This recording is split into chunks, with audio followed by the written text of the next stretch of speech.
Do you feel lately also that you are less driven, less interested in meditation or personal transformation in the season of winter? Because that's something that I notice for myself every year again, that in these colder months, in these darker months, I'm not that interested in focusing my attention on transformation or meditation.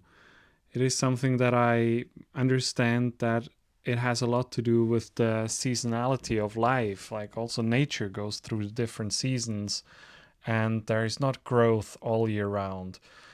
And for me, the dark months, the cold months are usually the months where I am sleeping longer, I am more in the bed, I am less active, I do less sports, and I feel it's something very natural that maybe also you or other people observe as well.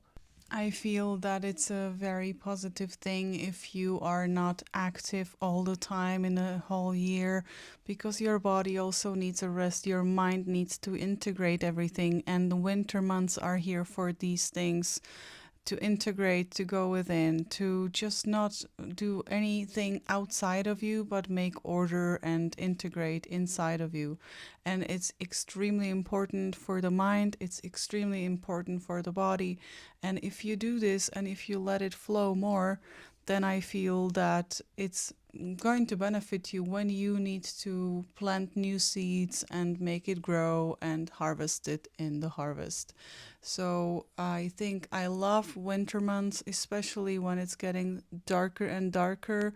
It's my favorite time of the year, not because of the Christmas, but because the darkness make me to go within. The darkness make me to go and be with myself more than with outside world, and this is for us here, and we should really see it as a big benefit. So if you don't feel very much driven and if you don't know what's happening with you, it is nothing happening with you, it's nature happening with you. It's normal and it's absolutely healthy and natural to be more introspective and just digest everything what you've already done. You explain it so beautifully, like the how nature is actually also happening inside us. Mm. But for me, it is something very, very frustrating when I know I want to achieve something and I want to change and I want to improve and grow, that I have to not that I have to, but it's a lot harder to do it in these months than in spring, for example. In spring, I'm getting like in full bloom and I get up and I'm interested in doing these things. I want to learn more, I want to grow more. But you're saying it really nicely that this is the season where we prepare for the next phase of growth when we are planting the seeds. Mm. I got into gardening a few years ago, and now I also start to think about what kind of seeds can be prepared inside at home, what could be prepared directly outside, how long would it take to grow. And I observed the nature, how the plants are starting to sprout, and it's something very beautiful. And I love spring, I love summer. I really don't like the winter. It's too cold, too dark, and also kind of depressing for me because I get frustrated with me that I'm not having the growth that I expect of me. Mm. It's we are still expecting growth all the time in all levels, and we can't, as a humankind, we just can't constantly grow. We have to have these refractory periods where we integrate and where we prepare, when we energize, and like the soil to be making it ready for the seeds coming in the spring to sprout, then it's amazing. But also, if you feel like it can be also just in your mind that you're just telling yourself these things because it's about affirmations as well. And if you are going to convince yourself that your most productive season is winter, then it's going to be winter. It depends on your mindset, and but you can use benefit of the nature's rhythm, and introduce your new projects or whatever you want to achieve, you can achieve it in spring. It's not very good to start to achieve things 1st of January, like everybody wants to have these New Year's resolutions. But And that might be exactly the reason why people are like enjoying and celebrating over Christmas and New Year's, and then from 1st of January they have all these new things that they want to do. It's for them a new start, a new chapter, and then you're passionate, you have big plans for yourself, and you start immediately, but then you fall back. And maybe the seasonality of life also plays a big role in this, that people start to go back to their old paths, or that they start to be a little bit more lazy or bored and quiet after like the first 1 or 2 weeks of January. yeah, and from Chinese medicine perspective, or from the common sense perspective as well, the winter is a season where you conserve your energy, where you like take care very wisely of your energy, and for change you need energy. So if you are going to waste it over the winter when it's darker months and you have to go within and you want to do something which is totally against nature, you're gonna pay for it in autumn or in summer. You will be tired, you will maybe get some, I don't know, respiratory illness, or I don't know, something, or you will be depressed and you don't know why, because you are just not in a rhythm. And we are meant during the winter time, we are meant to not look into our screens that much. We are meant to not looking into our phones before we fall asleep that much. We are meant to be really in the more darkness, you know. That's why, for example, here in Europe we don't have leaves in trees, and we have not very much sunlight, and our eyes also need this energy to go within, to close. Basically, if you close your eyes, you're within, you're disconnected from the whole world, and you see only blackness, and you can feel only yourself. And this is what we do, and what we are naturally meant to do, that we should close our eyes more and go within. And the eyes are restoring, regenerating, because eyes are connected also with the liver, and it's our powerhouse for the body, and it creates like energy according to Chinese medicine with the spleen and so on. So I believe that the rhythms are not going to be hacked or tricked by people at all, because nature is always more powerful, and we are just meant to be really taking care of us the way that we will just go with the flow and let it lead us, let it work through us and with us, because that's how we are anyways meant to. Maybe that's how we are created. That's what was the divine's or God's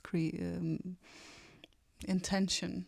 We don't really look at these rhythms of life at all in our corporate world, or also when we went to school. I remember that for me, going to school in those dark months was really, really hard. Yeah. Studying in those times, it was just something that was draining my energy. I felt depressed about it. It was just not something I wanted to do. And as soon as spring started to come around, I immediately started to be different, and going to school was fun again, and studying was fun again, and came more natural to me. Yeah.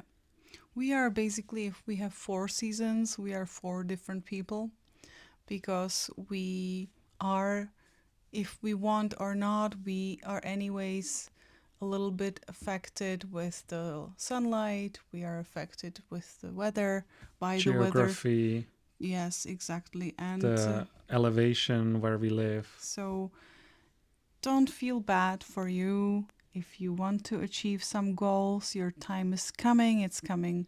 It's going to be spring soon, and that's where you put the seeds in the soil and wait until they will sprout. You do nothing.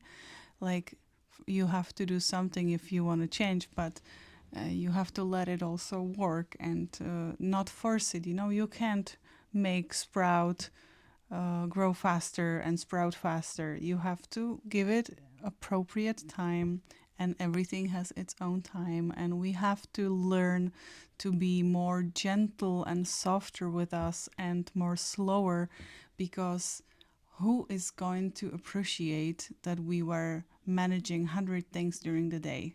Who is going to be actually acknowledging these things? Nobody. Nobody will ever acknowledge it, and nobody will ever see it. Just you will be exhausted at the end of the day. And I know what I'm talking about, because I am one of those people who were always exhausted. And then when you get exhausted, you can't sleep. And when you can't sleep, you exhaust yourself even more during the day. So it's a vicious cycle. And you And try to yeah, push even harder during these times yeah, because it's more difficult. So you yeah, have to push harder because you just have to have the same level yeah, throughout the year. yeah. And these information I actually received and gathered or gained when I used to live in Stockholm, when there was winter months, really winter months, which means like very, very big darkness. And I didn't think about ever. I never thought that I need vitamin D plus vitamin K2 plus magnesium with vitamin B6. I didn't know these things, that I need to go with the rhythms and with the flow, because I don't live in a place like Stockholm normally my whole life. And you better inform yourself if you want to live somewhere in the Nordic countries over the winter. It So immediately affects you. it's The different extremely, climate, hmm the different times that you have sun, yeah, daylight in your day. yes, it's extremely affecting the Our uh, bodies are very adaptable. biorhythms. Yeah, It's extremely affecting. circadian rhythm. So when we started to be with Raphael, I was a little bit When more. you started to be with Raphael. When I was with Raphael, I explained to him that I really love when I go to bed and I have total darkness. I don't even like those TV. If we don't even have TV in a bedroom, but if we have something which makes a little light, I cover it, or I try to not have it in my room. And before sleeping, we have these light bulbs on. This one is orange. We have also a red one. Yeah. And this looks a lot like sunset, the light during sunset. And the red one is the one which we turn on only at night if we have to get up, or we have a little head torch that has a red light if we want to go to the bathroom. Yeah. Because we don't want to shock our body and our eyes with this immediate big light turning on the LED lights. Because when I was first meeting Raphael, he was in Switzerland, where everything is more advanced than here in almost Eastern Europe. And they had these lights which automatically switched on whenever you walked around. And it was extremely painful for my eyes when I was sleeping. And I went to the bathroom, it switched on, and you can't see really. And your eyes really need rest during the night. And also during the winter time, you need to relax your eyes. So that's what we do before we go to sleep, go to bed. You don't have to do it 2 hours or 1 hour. It's enough 20 minutes or directly before you go to bed. It's already nice that the eyes can relax a bit more before we go to bed, right? We are not very... So we really need to much. look at what season it is, how is the sun doing right now, and also adapt a little bit our bodies to this rhythm, and not try to force against it that much, because it's really hard, and the results that you have from it are also not that impressive. Also now I feel there's a little seasonality to this YouTube channel, where we might be not as inspired with topics on spirituality and personal improvement, and maybe also the viewers are not that interested in these topics at the moment. It's just a possibility. Yeah, and I also feel that you want to have some spiritual or self-development topic on the YouTube, and you just are overwhelmed with hundreds or thousands or millions of videos every day. Because it might be not the time to really fill our minds with this. Yeah, but it's already also so many information for us that it's really better to go back to basics, to the common sense, to our own feeling. And yes, I also love to inspire from other people on YouTube, especially. I love to learn a lot. And, but I feel also that the information don't have to be in such a quantity, and it's enough for me to watch one Sadhguru's video, which is like 1 minute, and then I am with it when I am with that information for a whole day or 2 days. Of course, in between, I watch some comedy or Ted Lasso or something like that because I live in this time of the planet or whatever. But anyways, I like to not overwhelm me with information because when I did that, it was counterproductive. It didn't do anything. I actually didn't move forward that much as with one information, you know. So maybe that could inspire you, and maybe you are already doing these things too because you want to stay nicely sane. Because if you would do everything, you might do end up doing everything and nothing at all because it's too many things to do.